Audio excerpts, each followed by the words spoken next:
Three. Hello everyone, I am Mayuk Das. I work with Samsung Research Bangalore.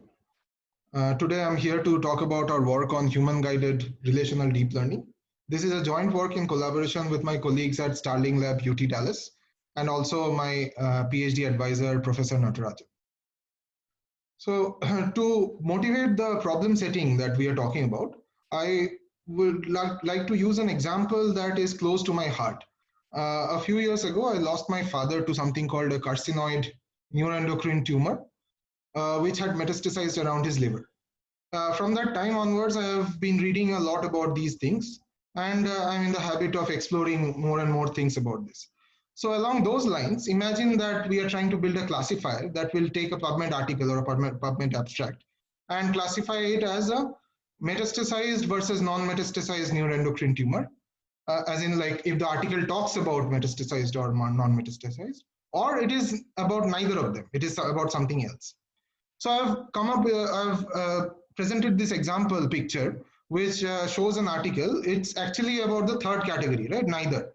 It is actually about building an AI system. It is not even a medical analytical article as such.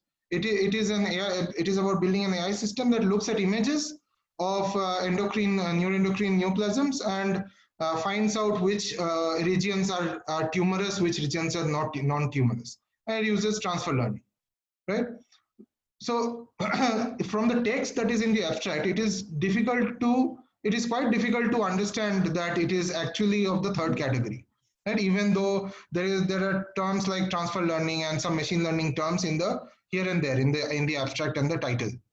But on the other hand, if you look at the relationships it shares with the other articles, for example, the articles that cite this article, you'll see that most of them are about building AI systems about some medical problem or the other. Right? And that gives us a lot of rich understanding or a lot of rich knowledge about this article as well, that it belongs to, maybe it belongs to the third category. Right? So what I'm trying to say here is that it is our duty and responsibility to exploit and leverage all these relationships and interactions between different things. And not just this example, right? All of the data that is there in the world, there are implicit and explicit relationships. For example, financial databases or social networks. All of these have relationships, explicit or implicit. Even in this low level representation, for example, working with images or audio or video, there are relationships that needs to be exploited. For example, this Disney research work on the right, it tries to come up, suggest an automatic album structure by understanding context and story behind a bunch of images. So there it automatically learns relationships and interactions between more than one images or inter-image contexts.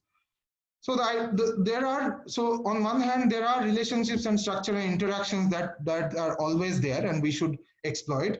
And then there are vast amounts of low-level representational data, such as image and audio, etc. But most of the time, we end up making simplistic assumptions like IID and all to make our life easier in building machine learning models. But that's not correct. We have to exploit, we have to leverage, we have to faithfully model all these relationships in order to build a better machine learning system. So along these lines, there came out a paper in AAA 2017 called Column Networks or CLNs that was doing quite good in terms of building relational deep learning models, so that it could handle both low-level representational data and structures or relationships as well. Right? And the good thing about this particular approach was that, as compared to its contemporary other relational deep learning models, is that it was more faithfully representing each of these relationships. So unlike those other approaches, which usually convert these structures, relationships into embeddings or vectors or tensors, they were having actual connections that represented those actual relationships. For example, with respect to each of these entities, there was this mini column, which is a dense or a highway network with inputs as the attributes of each of these entities. And the relationships are the context connections, which are the sparse connections between these mini columns. right? And these context connections would repeat in each of the hidden layers that are growing, right?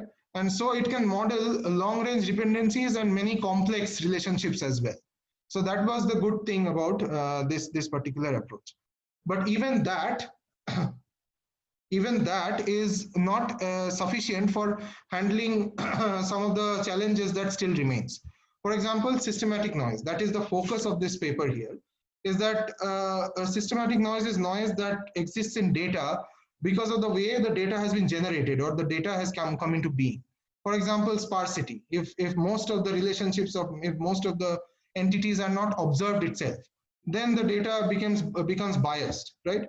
Then there is observational bias. We want to look at things the way we look at things, the way we want to look at things, and that is the way the data is generated as well. Then there is societal bias, and that crops into the into how the data looks like as well. So none of these problems can be solved by throwing more data at it. So what is the solution here? So the solution that we present here is leveraging knowledge from domain experts, the experts who can tell us what is right, what is wrong, right? And so the key takeaway here is that in this vast ocean of low-level representations and sensor data, where deep learning is very good, crashing against the rocky shores, which is relations and structures, in a storm brewing, which is systematic noise, we like to believe we are the lighthouse here, and we have the solution to it. We are in the corner, which is the most important. So we propose column augmented column networks, or KCLNs, which is adapting the structure of CLNs and adding advice gates, which are computed using advice gradients, and gives selective attention to some of the connections so that it gives a better prediction or learns a better model. So what is this kind of advice or knowledge that we elicit from humans? The knowledge is represented in a very intuitive form as if-then rules or preference rules, and encoded as first-order logic, where the body of a clause is the conditions under which the rules apply, and the head of the clause is basically a preference label, as in if the label is preferred by the human. And these are some of the examples. The last example is something that we actually experimented with, and the example in the middle is related to TAE, which is a procedure for treating neuroendocrine tumors. So how are these advice rules injected into the model? We build something called advice gates or attention masks, these gammas, right? Where the gates are expressed as a partition function, which is 1 if the entity of the relation is not affected by the advice rule, and this exponentiated function if they are affected. Inside the exponentiation, we have the advice gradient, which is nothing but I minus P. I is the indicator function which says if the advice, if the label matches the advice, and P is the probability of the predicted label being of that kind, right? So that is the advice gradient, and alpha is the trade-off between the advice and the data. So you can see that if I minus P is negative, it gives negative attention, or less than, it becomes less than 1, so lower attention. And if it's positive, it becomes greater than 1, so higher attention, right? And because of the partition function, it gives us it's applied selectively for different entities and relationships. To prove that it actually works, we look at 3 dimensions of experimentation: whether KCLN is efficient because of human advice, whether they're more effective under systematic noise, and we do some ablation study to see the effect of trade-off parameter and advice rules. We experiment with 4 domains, but here we present 2 of them: PubMed, predicting type of diabetes from PubMed articles, and sentiment prediction from online debates.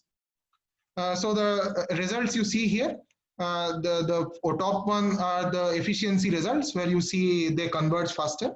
And the bottom one is we vary to introduce systematic noise. We vary the sample size from very small to very medium, that is from 5% to 60%. And we see that KCLN always beats vanilla CLN. And the trade-off parameter, we see that trade-off parameter controls the effect of bad advice, right? So even if you give bad advice, trade-off parameter will control its effect. If both advice and data are bad, we cannot do anything. But the trade-off parameter can effectively control if one of them is good. And so to conclude, what I would like to say is that domain experts are important, and we build a system where we can exploit domain experts' guidance and help it and use it to guide relational deep learning models to learn better in presence of systematic noise. So in essence, it handles structures and relations. Because of the deep learning architecture, it handles low-level signals like text, images, video, audio, whatever. And it handles systematic noise because of the domain expert guidance. And we show undeniable results for all of these claims. As future work, we want to adapt it to various different kinds of tasks such as vision, audio, etc. We want to adapt it to various forms of advice, and we want to adapt it to full human in the loop systems or multi-expert systems, right? And so that kind of concludes or wraps up what we wanted to talk about today.